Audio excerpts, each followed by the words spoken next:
ओम नमः सिद्धेभ्यः। ओम नमः सिद्धेभ्यः। ओम जय जय जय। नमोस्तु नमोस्तु नमोस्तु। नमो अर्यन्ताणं नमो सेद्धाणं नमो ऐरियाणं नमो वजायाणं नमो लोये सवसाणं। मंगलम भगवान वीरो मंगलम गौतमो गणी मंगलम कुंद कुंदारो जैन धर्मोस्तु मंगलम सर्वमंगलम मांगल्यम सर्वकल्याणकारकम प्रदानम सर्वधर्माणां जैनम जयतु शासनम जैनम जयतु शासनम। अरिहंत देव वंदे गुरुवंदेन गणनाण्यरायो धम्मदया मे वंदे कम्मक कारणम शुद्धम। बोलिए जिनवाणी मात की जय हो, बोलिए श्रुति मात की जय हो। सुदृष्टि तरंगिणी नाम का ग्रंथ पंडित टेकचंद जी कृत और 23वां पर्व अपना चल रहा है, जो आज लगभग पूरा होगा। कल हमारी जो चर्चा हुई थी कि भी किसके लिए क्या छोड़ देना चाहिए, उसको पूरा किया था। अब आगे कहते हैं पेज नंबर 292 पर, जहाँ इतनी वस्तुएं नहीं हो उस देश नगर को छोड़ देना, ऐसा कहते हैं। पहले 4 बातें बताई थी। धन के लिए नगर को छोड़ देने की बात कही थी, कुल की रक्षा के लिए धन को छोड़ देना, शरीर की रक्षा के लिए कुल को छोड़ देना, और धर्म के लिए नगर धन और कुल सबको छोड़ देने की बात कही थी। अब आज कह रहे हैं कि यहाँ जहाँ इतनी वस्तुएं नहीं हो उस देश नगर को छोड़ देना चाहिए, उस देश नगर में नहीं रहना चाहिए। क्या क्या चीज़ें होनी जरूरी है? जयपुर न सत्कारो न बंधव न मित्र जिण गेयो विद्या धम्म न सुसंगो सपुर देशो यही बुध आदा। सत्कार बंधु मित्र जिन मंदिर धर्म सत्संगति विद्या नहीं जिस देश पुर में विवेकी को त्याजही। गाथार्थ इस प्रकार है, जिस नगर में सत्कार नहीं हो, जहाँ बांधव नहीं हो, मित्र नहीं हो, जिन मंदिर नहीं हो, विद्या नहीं हो, धर्म नहीं हो, सत्संग नहीं हो, वह नगर देश बुद्धिमान आत्माओं द्वारा छोड़ देने योग्य है। कि ये जहाँ नई सुविधाएं उपलब्ध हैं, ऐसे स्थान पर नहीं रहना चाहिए। सत्कार नहीं मिलता है, जिस नगर में अपना अपमान होता हो, वहाँ रहने से क्या फायदा। जहाँ अपने मित्र आदि बंधु मित्र कोई नहीं रहने वाले हो, सगा वगा कोई भी नहीं है, अकेले से रहने से क्या फायदा। मंदिर नहीं हो, खास बात, जहाँ जिन मंदिर ही नहीं हो, बाकी सब कुछ और खास जिन मंदिर ही नहीं हो, तो ऐसी जगह रहने से क्या फायदा। जहाँ विद्या नहीं हो, धर्म नहीं हो, सत्संग नहीं हो, नगर देश बुद्धिमान आत्मादारों को छोड़ देना चाहिए। भावार्थ में कहते हैं, जिन अशुभ देशादि में विवेकियों को नहीं रहना चाहिए, उन्हें कहते हैं जिस नगर स्थान में अपना आदर सत्कार नहीं होता है, वहाँ विवेकियों को नहीं रहना चाहिए। हाँ, उस नगर में रहने से क्या लाभ, जहाँ आदर नहीं है, सत्कार नहीं है, कोई मतलब नहीं है। पहले सुक्ति चलते ना, गाँव का जमाई गंडक बराबर, ऐसा कहते ना। घर जमाई नहीं रहने की बात करते थे ना, क्यों करते थे? वो सम्मान आदर सत्कार की बात। घर जमाई रहता ना, तो उसका फिर आदर सत्कार क्या है, घट जाता है। तो उसी तरह से यहाँ पर कि जिस नगर में हम रह रहे हैं, वहाँ यदि आदर सत्कार नहीं अपना, तो उस नगर में रहने से क्या लाभ। यदि रहते हैं अनादर पाते हैं, अनादर से परिणति संक्लेश रूप हो जाने के कारण पाप बंद होता है, अतः वहां नहीं रहना अच्छा है। हेतु दे दिया, क्योंकि अनादर होगा तो आपके अंदर क्लेश परिणाम होंगे, क्लेश परिणाम होंगे तो पाप का बंद होगा, तो रोजाना आप क्लेशित होते रहेंगे, क्या फायदा। ऐसी जगह रहने से कोई लाभ नहीं। जहाँ अपने भाई बंधु कुटुंबी सहकारी सज्जन नहीं हो वहाँ नहीं रहना। धर्म के लोभी धर्मात्मा सुजीव, जहाँ जिन मंदिर नहीं हो, धर्म की प्रवृत्ति नहीं हो, ऐसे धर्म रहित क्षेत्र में नहीं रहे। जहाँ अपने बंधु भाई बंधु नहीं है, कुटुंबी नहीं है, सहकारी सज्जन नहीं है, कहाँ जाओ आप। यदि कोई मिलने वाला नहीं हो तो किसके घर जाओगे आप बताओ। वहां नहीं रहना, कोई मित्र नहीं है, ऐसी जगह रहोगे क्या करोगे आप। और फिर लिखा मंदिर नहीं है जहां, तो मूल आराध्य का केंद्र बिंदु नहीं है। बाकी सब कुछ हो, जिन मंदिर नहीं हो तो क्या करोगे।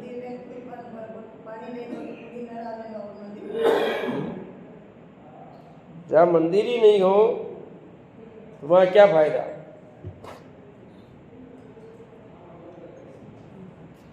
वहाँ धर्म की प्रवृत्ति नहीं हो, ऐसे धर्म रहित में नहीं रहे। कौन? विवेकी जन। अविवेकियों के लिए नहीं लिखा है, शब्द डाला है इसमें। तो विवेकी जन है उनको नहीं, अविवेकियों के लिए कोई बात नहीं, कहीं भी रह सकते हैं, कुछ भी कर सकते हैं। जो विवेकी जन है वो ऐसे स्थान पर रहते हैं। जिस देश नगर में विद्यावान पंडित नहीं हो उस क्षेत्र में नहीं रहना। यदि रहते हैं तो अपना ज्ञान नष्ट हो जाता है। अच्छा विद्वान नहीं है, समागम नहीं मिलता है, तो उस जगह रहने से क्या फायदा। तो उससे क्या होगा, अपना जो ज्ञान है वो भी नष्ट हो जाएगा, क्योंकि सत्संगति नहीं हो रही है। आपस में चर्चा होगी करेगी तो बात बनेगी। अपन रोज स्वाध्याय में आते सुनते थोड़ा बहुत जाने, यदि रोज स्वाध्याय मत करो आप देखिए क्या होगा। अरे खाना बनाते हो, रोज खाना मत बनाओ, देखो महीना 6 महीने 12 महीने आप देखो जैसे हमारे चलने में क्या हो रहा है। तो चलने की चाल में क्या फर्क पड़ गया है, उसको सही लाइन लाने में कितना समय लगेगा है? तो जिस काम को आप लंबे समय तक नहीं करोगे क्या होगा उसमें। तो ऐसे विद्वानों की संगति होगी तो हमारा भी ज्ञान परिमार्जन होगा, आपस में चर्चा होगी। अज्ञानी जीवों की संगति से स्वयं अज्ञानी हो जाता है। जैसे ग्वाला भी पशुओं के साथ सदैव रहने से पशु के समान अज्ञानी रहता है। अब ग्वाला उन पशुओं के बीच में रहता बेसी, और नियम है जो जिसके साथ उठे बैठेगा उसकी भाषा लैंग्वेज चर्चा सब ऐसी होगी। आप किनके साथ उठते बैठते हो आपके दिमाग में वही बात आएगी। व्यापारी वर्ग व्यापार, तुमको दिन में वो व्यापार संबंधी बातें रहती है, रहती नहीं रहती है। हम लोग कर्मचारी तो हमारे कर्मचारी लोग उनके साथ उठते बैठते तो हमको जैसे केंद्र सरकार ने डीए लगा दिया तो राजस्थान में आज लग जाएगा कल लग जाएगा, यही चर्चा करेंगे नहीं करेंगे। हाँ पेंशन वाले अपने भी लग जाएगा। तो जो जिस टाइम उसके साथ उठे बैठेंगे वो आपस में वो चर्चा करेंगे ना। तो ज्ञानियों के बीच में रहेंगे, साधर्मियों के बीच में रहेंगे तो साधर्मियों की चर्चा हुए बिगड़ नहीं रहेगी। आपके अंदर धर्म तत्व की रुचि है तो आप कहीं भी जाओगे तो वो बात कहीं कहीं आ जाएगी। क्रमबद्ध पर्याय आपके दिमाग में आएगी, निमित्त उपादान आपका आएगा, पाप पुण्य आपके ख्याल में आएगा। हैं आप भले घूमने जाओगे, घूमते हुए भी वो बात दिमाग में कहीं न कहीं आ जाएगी। आप देख रहे हो चिड़ियाघर में शेर को देख रहे हो तो आपके दिमाग में वो बात है कि ओ ये पर्याय भी मैंने धारण की है। ऐसी पर्याय धारण करके कितना काल व्यतीत कर दिया है? कभी मैं शेर बना, कभी मैं चिड़िया बना, कभी सांप बना, क्या क्या बना हूं। और ऐसे लोग हमें भी देखने आए होंगे कभी। जब गुलाबबाग में तुम देखने यही विचार आता था, देखो कैसे है, किस तरह से पैक कर दिया जाएगा पिंजरों में अपने को। जंगल में भी रहोगे तो कौन तुम्हारी हत्या कर देगा पता नहीं है। तो आपके दिमाग में वो बात आएगी। साधनों के साथ आप घूमने जाओगे तो आपके दिमाग में वो बात आएगी। चर्चा भी करोगे तो ऐसी करोगे। हाँ, यात्रा में जाओगे तो स्वाध्याय चलेगा। और जिनको रुचि नहीं है ऐसे लोगों के साथ जाएंगे, रोज कहाँ स्वाध्याय मिलेगा? क्यों मिलेगा? अपन गए तो अपने रोज स्वाध्याय हुआ कि नहीं हुआ सुमन दीदी? रोज रोज अच्छी तरह से होता था सब काम। और जब ऐसे लोगों के साथ जाओगे तो वैसी चर्चा होगी। तो ये यहाँ जो बात लिखी है वो बहुत महत्वपूर्ण है कि उस नगर देश में रहोगे जहाँ, तो वहाँ के लोग वातावरण ऐसा माहौल बनेगा।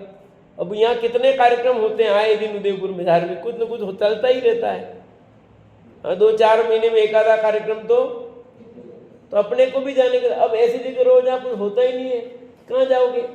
कभी वार्षिक उत्सव बन रहा है, कभी ध्वजा परिवर्तन था, कभी शिविर लग रहा है, कभी कुछ हो रहा है, तो हम लोग उससे जुड़े रहते हैं। कोई न कोई विद्वान आते जाते रहते हैं और अपने यहाँ भी निमित्त चलता है और ऐसे प्रसंग भी बनते हैं। पर जो धर्मगृह नहीं है, जहाँ कुछ नहीं होगा, वहाँ कहाँ जाओगे, क्या करोगे? नहीं तो ये लिखा ना, जैसे ग्वाला भी पशुओं के साथ सदैव रहने से पशु के समान अज्ञानी रहता है, ऐसे हम भी ऐसे हो जाएंगे। कुछ कार्यक्रम नहीं हो, कभी नहीं होगा तो क्या होगा? वैसे हो जाएंगे। जीव का भला करने वाली शुद्ध धर्म की प्रवृत्ति क्रिया जहाँ नहीं हो, उस क्षेत्र में नहीं रहना। कुधर्मियों में रहने से सुधर्म का अभाव हो जाता है। लिखा ना, सुधर्म की प्रवृत्ति क्रिया जहाँ नहीं, उस क्षेत्र में नहीं रहना। उस क्षेत्र में रहना जहाँ धर्म की क्रिया निरंतर कुछ न कुछ होती रहती है, धर्म की डुगडुगी बसती रहती है, तो अपने को भी भावना बनती है, निमित्त बनते। देखो, निमित्त मिलना चाहिए। कुछ निमित्त मिलता है, हमारे भी परिणामों में फर्क पड़ता है। विशेष प्रकार के रोज दाल रोटी तो खाते ही हैं, पर कोई भी स्पेशल आइटम बनता है, फर्क पड़ता नहीं पड़ता है? तो बस ऐसे ही बार त्योहार कुछ न कुछ कार्यक्रम होते रहेंगे। महावीर जयंती क्यों मनाई फिर? है, कभी महावीर जयंती मना ली, कभी अपन ने सिविल वार्षिक ध्वजा परिवर्तन, शिविर, विधान, कुछ न कुछ तो माहौल बनता है। उससे व्यक्ति के अंदर परिणाम बदलते हैं कि हमें ऐसा करना चाहिए। क्योंकि कब कौन निमित्त बन जाए, कब किसके परिणाम बदल जाए, एकदम परिणाम बदल जाएंगे। और परिणाम बदल करके आदमी कब पलटा मार जाए पता नहीं है। होता नहीं होता है भाई? आप सब बदले हो, कहीं न कहीं कोई निमित्त बना होगा आपके कि देखो हमको पंडित जी आए थे, ऐसा हुआ था, हमारा भाव बन गया और हम फिर आने लग गए। हम इस समय ऐसा हुआ, 10 लक्षण में गए, 10 लक्षण बार बार बोला तो आने लग गए। कोई न कोई निमित्त मिलता है। और कोई माहौल ही नहीं मिलेगा तो क्या कहोगे? अब 10 लक्षण में आते हैं विद्वान, आते हैं बाहर से, यहाँ के सबके, तो कभी कभी माहौल बनता नहीं बनता है। और जहाँ ऐसा कुछ नहीं है वहाँ क्या करोगे? अतः धर्म रहित क्षेत्र में नहीं रहना चाहिए। जहाँ सत्य व्यसनी, चोर, जुआरी, अनाचारी आदि खोटी संगति के मनुष्य रहते हो, सत्संगति के योग्य सदाचारी नहीं रहते हो, वहाँ नहीं रहना। जहाँ सत्य व्यसनी रहते हो, चोर रहते हो, जुआरी रहते हो, अनाचारी रहते हो, ऐसे लोगों के बीच में उठोगे बैठोगे तो क्या होगा बताओ? और मेरे पास तो ऐसे कई उदाहरण है जिन लोगों ने अपनी जिंदगी वहां निकाली तो क्या होता है। हमारे गांव में जब नहीं, तब टोकर उसके पास में गांव था, अब गांव में दुकान कर रखी थी, ठीक है। तब वहाँ पूरे वो आदिवासी उसके बीच में उठना बैठा तो लैंग्वेज भी वो आ जाएगी आपकी। सुबह जाते शाम को तो सुबह शाम आ रहे, ठीक है, पर वहीं रहते थे, वहीं रहने लग गए थे। तो जो भी हम भी जाते देखते, हमको लगता है ये क्या हो रहा है? तो भगवान के दर्शन के बिना रहना, रोटियां खाना, धन के लिए नगर तो छोड़ दिया, पर ऐसा नगर छोड़ने से क्या लाभ जहां जिन प्रभु के दर्शन नहीं मिले। धर्म के लिए सब छोड़ने को कहा। जहां धर्म न हो ऐसे स्थान में तो रहना ही नहीं है, ऐसी जगह छोड़ करके नहीं जाना। विवेक जी आपके लिए बात आई है।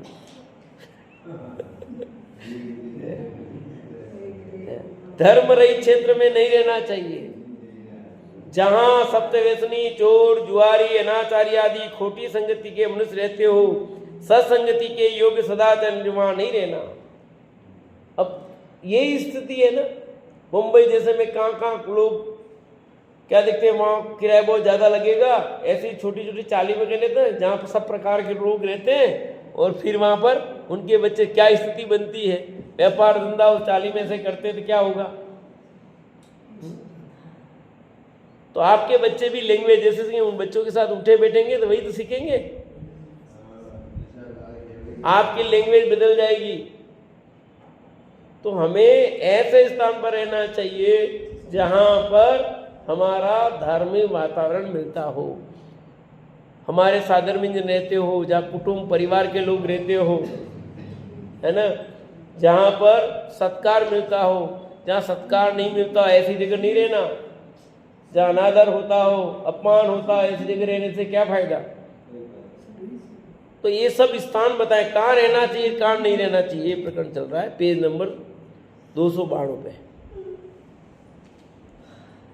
उपयुक्त कारण जहाँ हो, ऐसे स्थानों पर उच्च संगति के वांछक, बुद्धि बल के धारक धर्मात्मा नहीं रहे। यदि रहते हैं तो अपने भले गुण धर्म का अभाव हो जाता है, ऐसा जानना। देखो, ऐसे स्थानों पर उच्च संगति के जो वांछक हैं, बुद्धि बल के जो धारक हैं, धर्मात्मा नहीं रहे। यदि रहते हैं तो अपने भले गुण धर्म का भी अभाव हो जाएगा उनका, है, और ऐसी जगह रह जाएंगे तो वहाँ सब चीज़ चली जाएगी। देखो, मैं प्रसंग बताता हूँ आपको खास। मैं स्मारक से निकला, फिर कुचामन सिटी नौकरी की, गवर्नमेंट जॉब आया, इधर आया, मेरे को स्थान मिला समेता। तो उन्होंने बोला कि पंडित जी आप मत जाओ, स्कूल में नौकरी कर रहा था, कि आप तो मत जाओ, हम आपको तनख्वाह उतनी दे देंगे। मैंने कहा गवर्नमेंट जॉब आया है, मैं छोड़ना नहीं चाहता, पर यदि मुझे वहाँ मंदिर नहीं मिला तो मैं नौकरी ज्वाइन नहीं करूँगा। अभी मैं सामान लेके नहीं जाता हूँ, सामान डॉक्यूमेंट लेके जाता हूँ, और यदि मुझे वहाँ वो नहीं मिला मंदिर कुछ, तो फिर मैं नौकरी ज्वाइन नहीं करूँगा। मिल गया सब तो फिर गवर्नमेंट नौकरी छोड़ूंगा नहीं।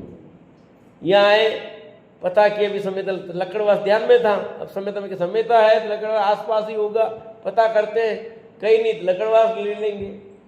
यहाँ उतरे, पता किया, गए, फिर पता किया तो समेता, फिर उदयपुर सेट कर लिया कि उदयपुर से डाउन हो जाएगा अपने उदयपुर, ठीक है। समेता, हाँ, लकड़वास पंचायत में समेता का जामरकोड़ा माइंस, जामरकोड़ा माइंस। तो पहले दिन कटने लगते, मानस बना दिया कि नहीं, ये पहाड़ी पे जाना करना, कहाँ रहेंगे, कुछ नहीं, कोई मिला है। फिर वो वहाँ मिल गए, जैसे ज्वाइन किया तो वहाँ का वार्ड पंच मिला, उन्हें कहा नहीं आपकी सारी व्यवस्था करेंगे, आप तो बिल्कुल, वो समझ गया कि रहेंगे नहीं। पहले दिन उसने आकर के, उसके घर में ही चल रहा था स्कूल, उसने कहा नाना जी, तो उन्होंने सपोर्ट किया पूरा, उन्होंने कहा आपकी सारी व्यवस्था हम कर देंगे, आप तो हमारा यहाँ करो। फिर वो परिचय निकल गया लकड़वास का, तो उन्होंने कहा नहीं फिर आपको तो पहले दिन में ही सब, फिर वहाँ उन्होंने व्यवस्था कर दी, उदयपुर से अप डाउन चालू कर दिया। तो फिर ऐसा प्रसंग, अपने को मंदिर चाहिए, अपने को चाहिए, नहीं तो अपना आस्थान कहाँ बनेगा। वो नहीं हो तो क्या मतलब है। ये चीज हमारे अंदर, अपने को भावना अच्छी रखेंगे तो सुविधा मिल जाएगी, वो कहीं कहीं मिलेगी। चुनाव में जाते हैं सोच के, तो कहीं न कहीं आसपास मंदिर दर्शन के मिल जाते हैं और भोजन व्यवस्था मिल जाती है। जहाँ गए कहीं कहीं, अब यहाँ गए कुंड के पास में बलीचा है तो कुंड दर्शन मिल गए, गावड़ा पाल दर्शन मिल गए। ऐसी जगह, मतलब ऐसी जगह गए तो वहाँ दर्शन का आसपास कहीं ढूंढेड़ा गए तो वल्लभ नगर, वहाँ से टिप्पणा, वहाँ मंदिर दर्शन मिल गए, मतलब सुविधा। इधर बहुत दूर चले गए, भूधर के उधर पास में अंदर, तो ईडे दर्शन करने गए, ईडे बॉर्डर पर था गुजरात 20 किलोमीटर, तो गाड़ी व्यवस्था की, मोटरसाइकिल, ईडे दर्शन करने लेके गए आदमी। तो अपन के अंदर भावना होगी तो व्यवस्था अनुकूल कहीं न कहीं मिलेगी, दर्शन को आपको मिलेगा, समय का, पर प्रतिज्ञ होना चाहिए, ये हमें तो चाहिए।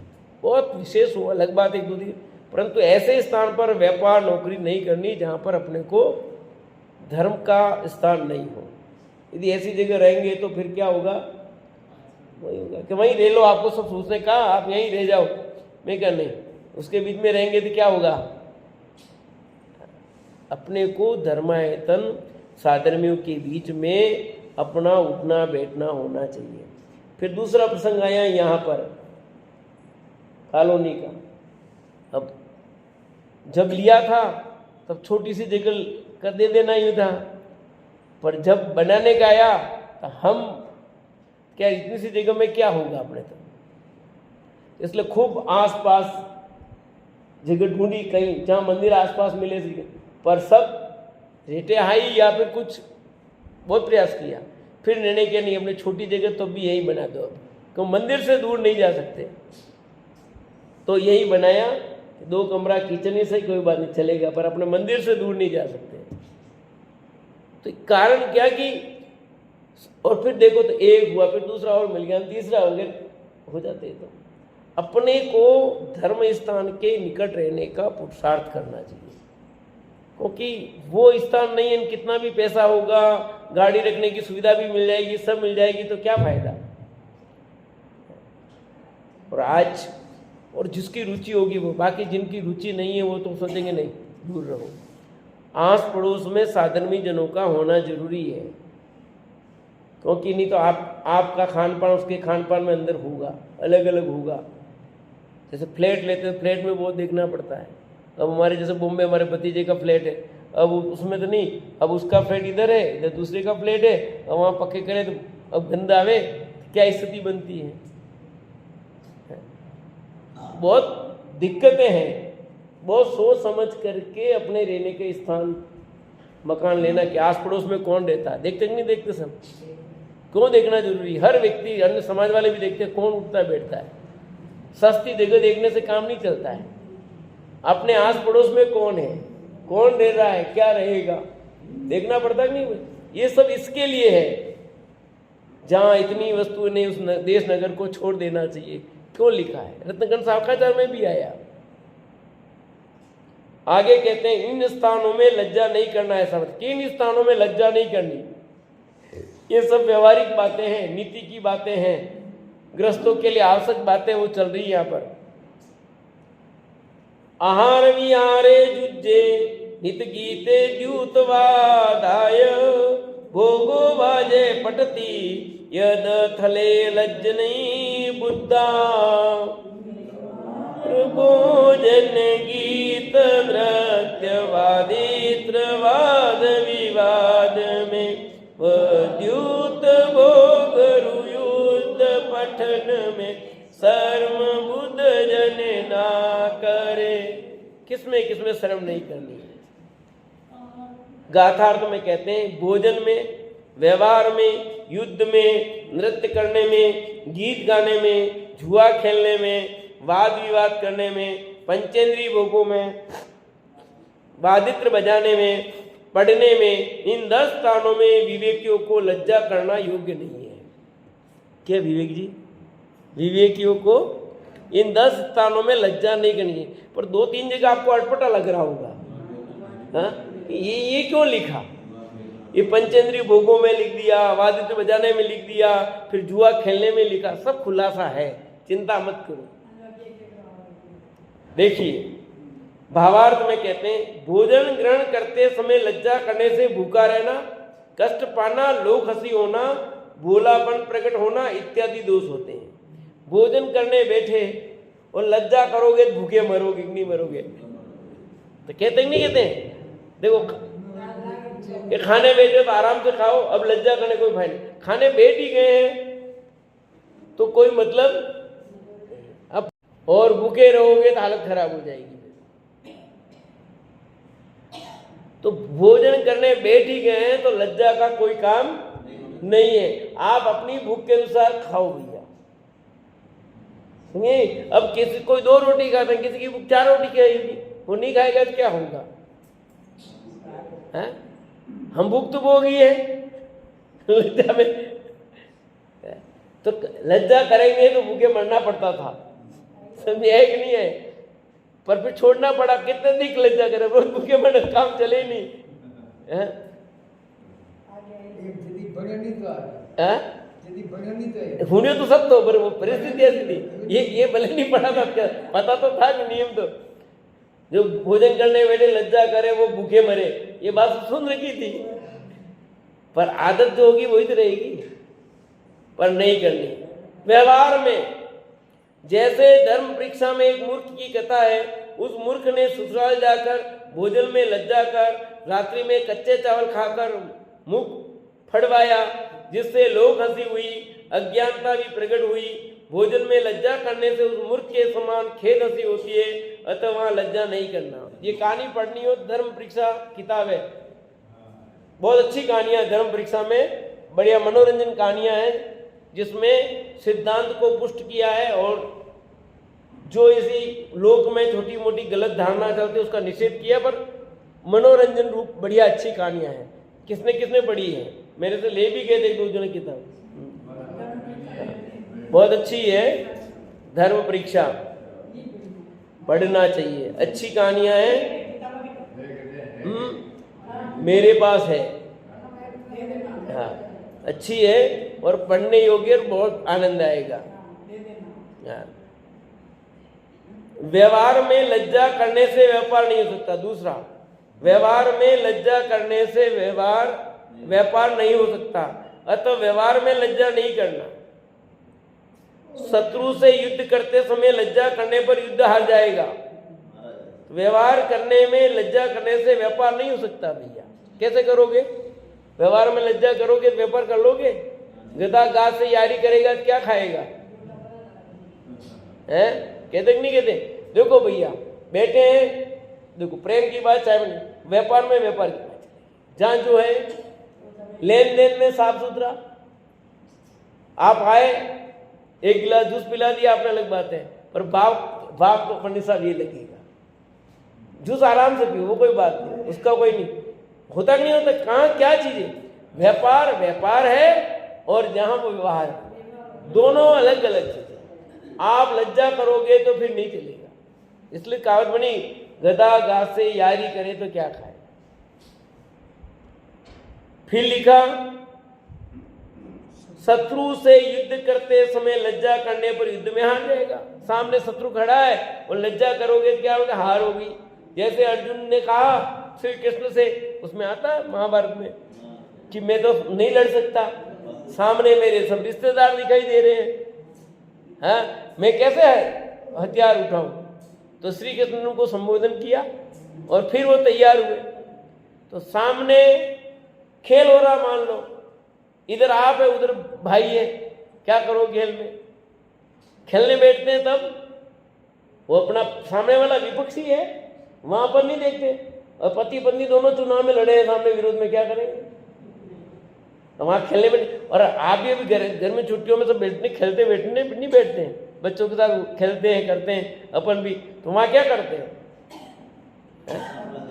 खेलते नहीं बच्चों के साथ में, तो अपने को जानबूझ के कभी अपन हाँ बच्चों को जिताने के लिए कर लेते, पर करते तो बराबर है जानबूझ कर भी कुछ, पर वहां व्यवहार नहीं चलेगा। वहां देखो नहीं चलेगा, देखो यहाँ तो खेलना है ना, मैं तुम्हारी गोटी नहीं खाऊं तो नहीं चलेगा, खेलने में तो फिर हिसाब से चलना पड़ेगा।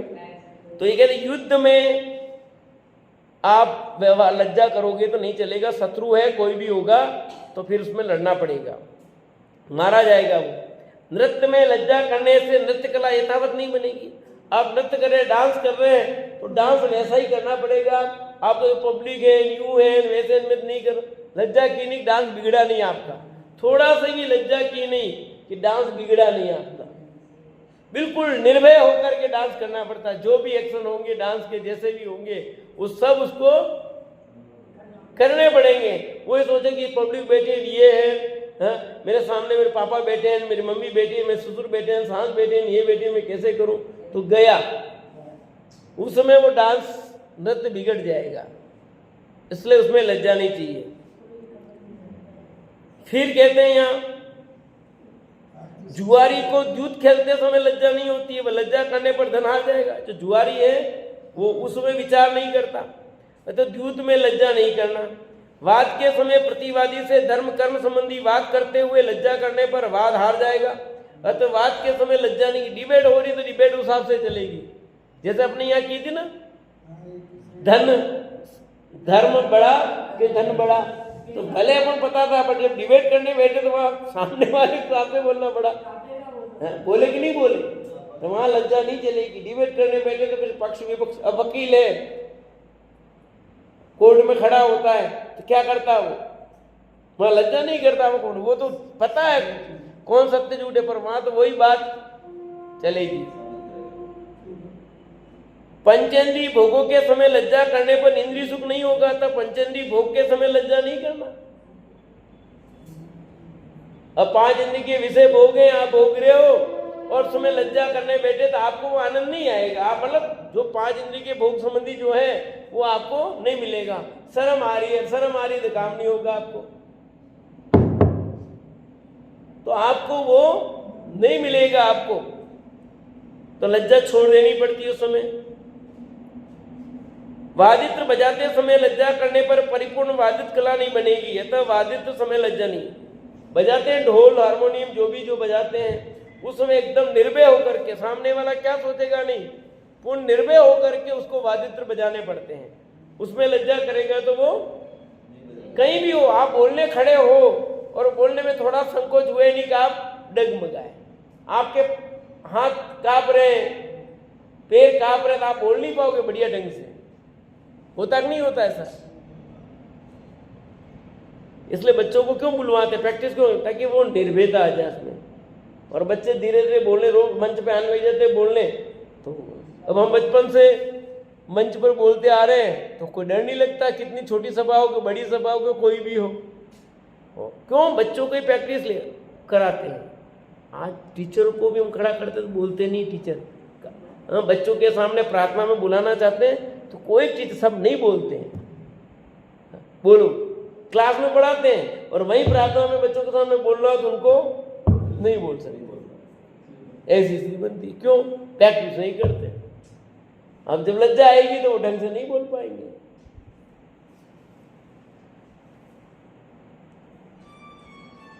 गाने में लज्जा करे तो गाना नहीं बनता था, गाने में लज्जा नहीं करना।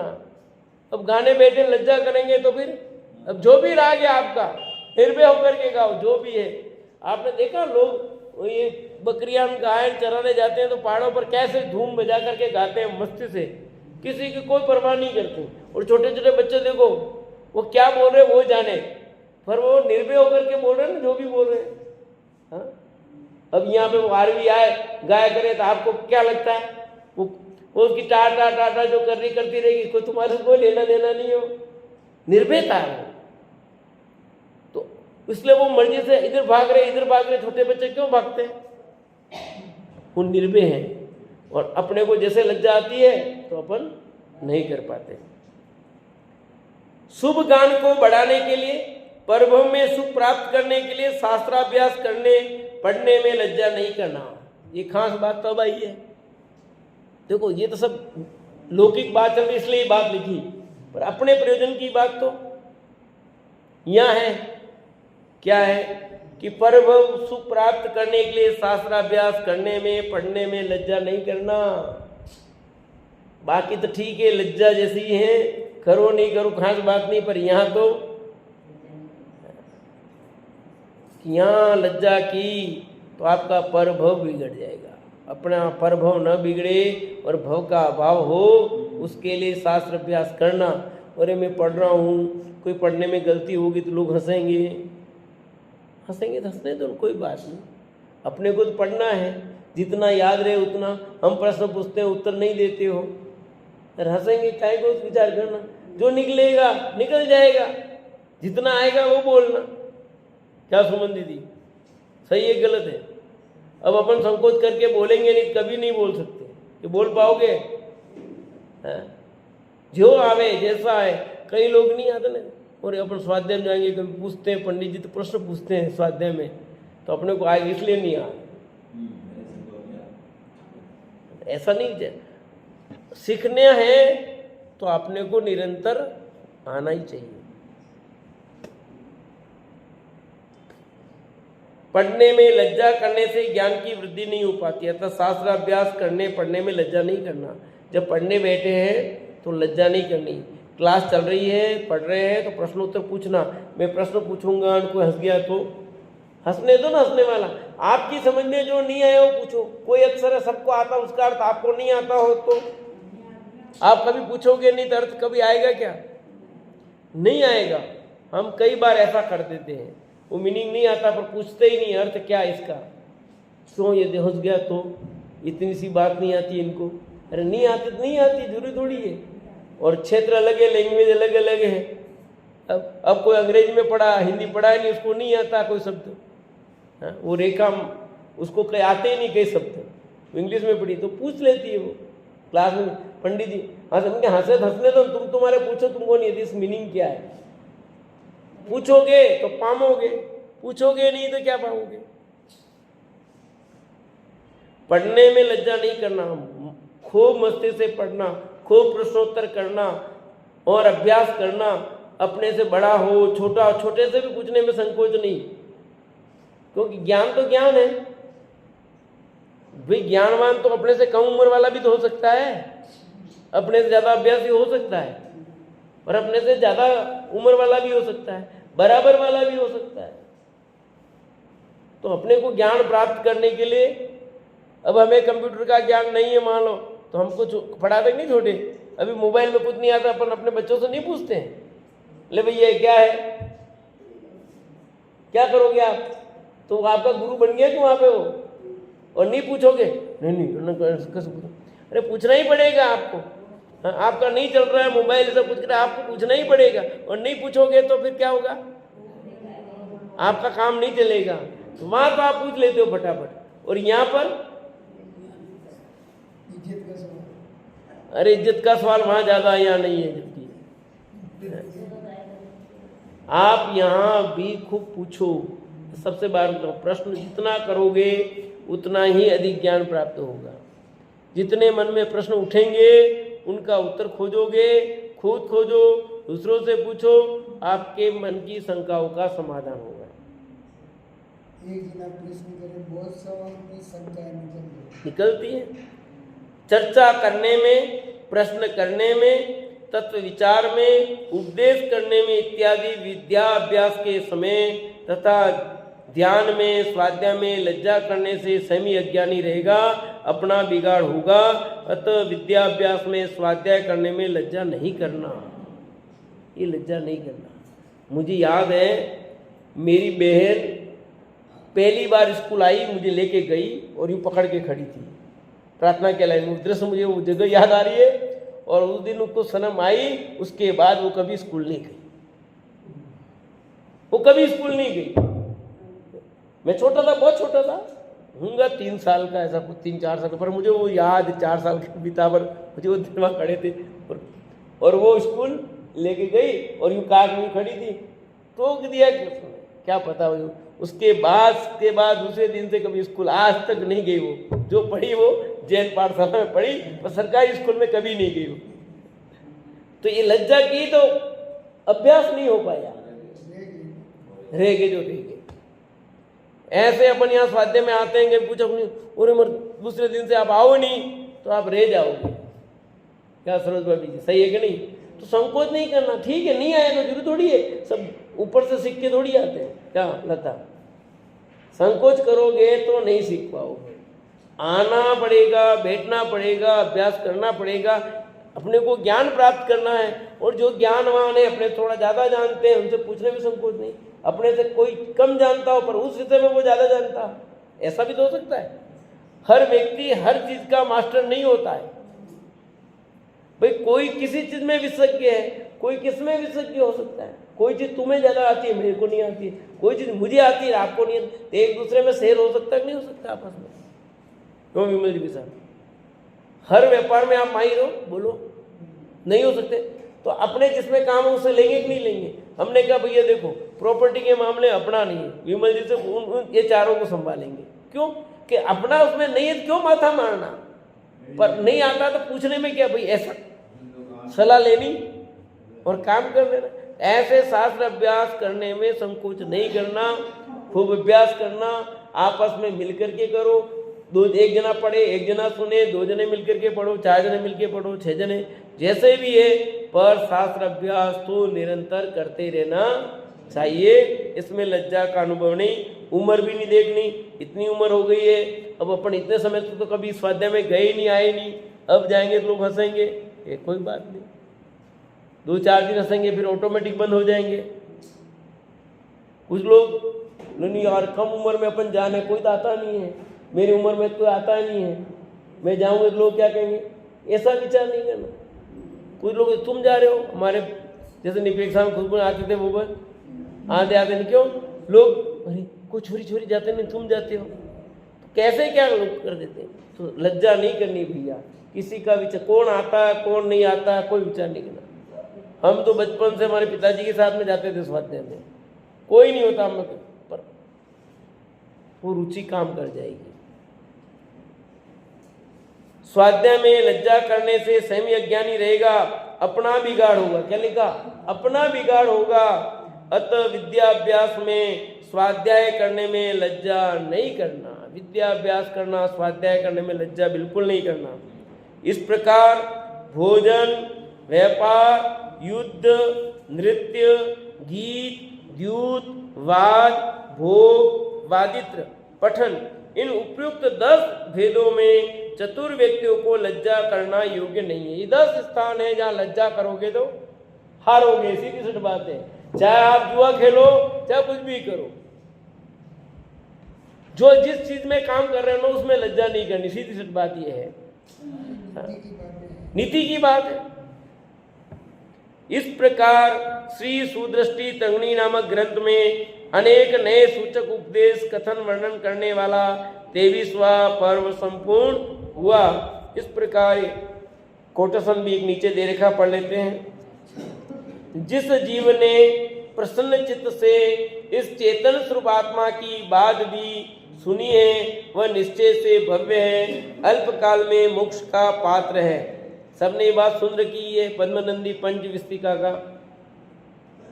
संसारियों को जो अपना विषय कसाय पुष्ट करे वह मित्र है, जो विषय अभिमान से रोके वह शत्रु है। मुमुक्षुओं को इससे विपरीत भाव होते हैं। ठीक है, संसारियों को जो अपना विषय कसाय पुष्ट करे वह मित्र लगता है, जो विषय अभिमान से रोके वह शत्रु लगता है। पर क्या लिखा गया, मुमुक्षुओं को इससे विपरीत भाव होते हैं, मुमुक्षुओं को ये पसंद नहीं है। इस प्रकार 23 पर पूर्व हुआ, 24वां पर्व आगे चलेगा, जाति व्यवहार आदि वर्णन आगे पढ़ेंगे।